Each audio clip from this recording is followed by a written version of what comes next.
akan dengarkan suasana sidang saat ini Ketua MUI memberikan kesaksiannya. Nah, saudara sendiri selaku saya menerima laporan saja. Tidak pernah melihat mungkin dalam bentuk video atau di mana itu? Pernah nggak melihat? Saya melihat anunya saja, penawarannya tulisannya saja. Tulisannya saja. Tapi yang bentuk video atau yang video itu tim ya.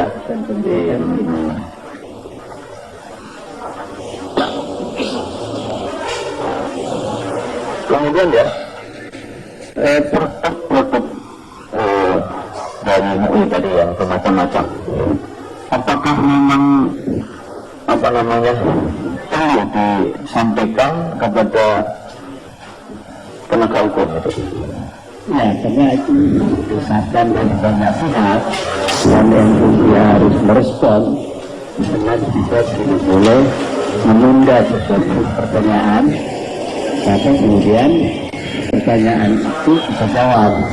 Dan karena ini menyangkut masalah hukum, maka kita sampaikan kepada penegak hukum. Itu ya. Kemudian ya, kita tidak menutupi fakta ya bahwa setelah itu kan timbul demo dan lain sebagainya. Apakah memang ada dari MUI sendiri menginstruksikan umat atau mungkin kalangan atau kelompok-kelompok untuk tidak ada? Tidak. Karena MUI kan sudah menyerahkan ke penegak hukum, jadi sudah diproses saja secara hukum. Memang ini seperti itu ya, seperti seperti itu. Tidak ada hubungan dengan gerakan. Kemudian kalau produk itu berbentuk fatwa misalnya ya, itu apakah ada juga yang mungkin selama ini pernah diserahkan kepada penegak hukum untuk penegakannya atau untuk misalnya itu juga permintaan banyak pihak, misalnya tentang pasal sesat apa tidak ya, diserahkan juga tujuan penegak hukum. Kemudian juga misalnya tentang Ahmadiyah, kemudian melakukan SKB 3 Menteri itu juga menjadi produk ya, itu ya serahkan pada penegak hukum ya. Kemudian tadi ya pendapat atau sikap kemarin itu keluar atau itu sepanjang tadi disebut ya, penghinaan dan sebagainya. Apakah dalam membuat pendapat dan sikap keagamaan MUI tadi itu hanya didasarkan pada ucapan dakwaan di Kejadian 1000 atau mungkin ucapan-ucapan di tempat lain atau pada waktu lainnya? Kami sudah ada ucapan yang seluruh saja. Tidak ada semacam komparasi atau perbandingan dengan tidak ada. Sesuai dengan permintaan. Maksudnya permintaan dari masyarakat itu masalah sudah sedikit. Ya.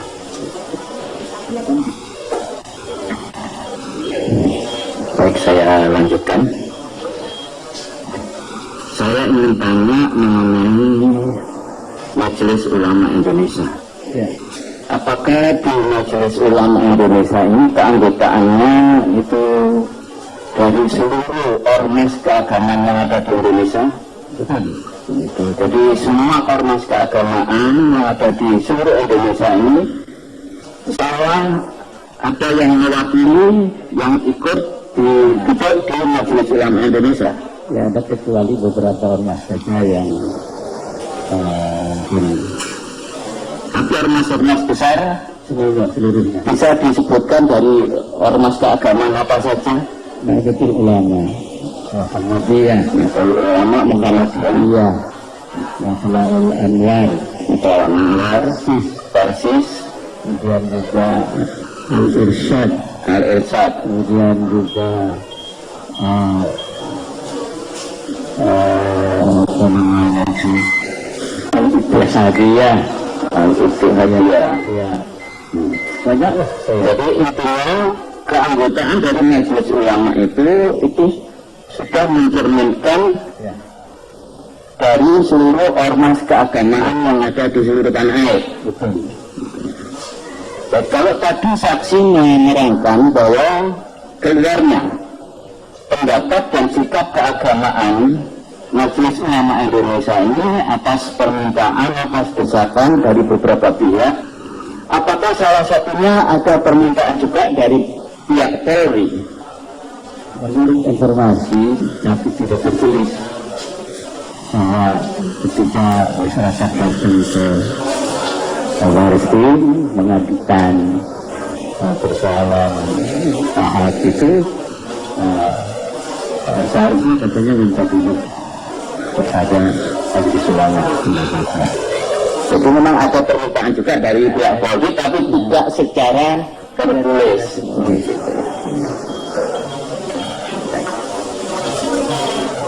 Nah, untuk produk yang dikeluarkan oleh MUI sendiri ini apa memang apa independensinya bisa dijaga? Ya, pasti bisa. Pasti ya. Kalau saksi tadi menerangkan bahwa yang dibahas itu adalah masalah ucapan terdakwa yang di Pulau Seribu ya. Itu terkait dengan surat Al-Maidah ayat 51. Terus dari surat Al-Maidah ayat 51 sendiri itu apa saksi bisa mengatakan terjemahnya bagaimana? Ya, kami tidak membahas isi Al-Maidah dan tidak membahas tafsir Al-Maidah. Yang kami bahas adalah ucapannya. Saja. Jadi waktu dibahas di Majelis Ulama Indonesia itu tidak dibahas mengenai kandungan dari surat Al-Maidah 51 sendiri, tapi hanya dibahas mengenai ucapan terdakwa. Terus dari ucapan terdakwa itu kan tadi diberi pakai surat Al-Maidah 51. Nah, dari ucapan ini sendiri, ini bagaimana kemudian bisa keluar pendapat bahwa ini adalah termasuk penghinaan, tadi saksi menyatakan penghinaan terhadap Al-Quran dan ulama. Karena menurut pendapat yang kita bahas kesimpulannya bahwa terdakwa itu memosisikan Al-Quran itu sebagai alat untuk melakukan kebohongan. Maka itu berarti memposisikan Al-Quran serendah, sangat rendah, dan itu berarti merupakan penghinaan. Sedangkan yang menyampaikan ayat-ayat itu di dalam masyarakat adalah para ulama.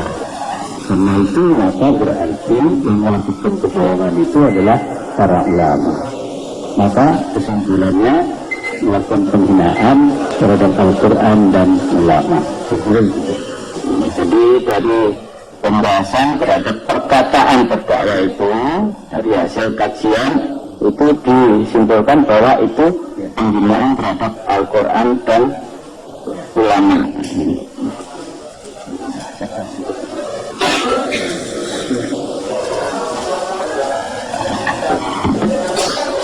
Pak saksi, saya jadi bertanya. Jadi siapa saja yang boleh minta pendapat atau fatwa kepada MUI? Siapa saja yang boleh minta pendapat atau fatwa kepada MUI? Siapa saja? Artinya boleh perorangan sendiri, boleh lembaga, dan juga banyak dari kementerian-kementerian, lembaga-lembaga negara, dan juga berbagai komunitas dan juga berbeda tanpa memandang kesukuan, tanpa memandang agama juga. Ya, jadi istilahnya agama yang berbeda. Kalau MUI dan Majelis Ulama Islam boleh juga akan berbeda untuk minta pendapat dari MUI. Ya, boleh juga. Boleh juga. Ya. Ya. Kemudian hubungannya siapa yang menentukan bahwa ini nanti akan menjadi produk pendapat dan sikap, ini nanti akan menjadi fatwa, ini nanti akan menjadi tausiah. Itu itu yang menentukan siapa? Boleh enggak?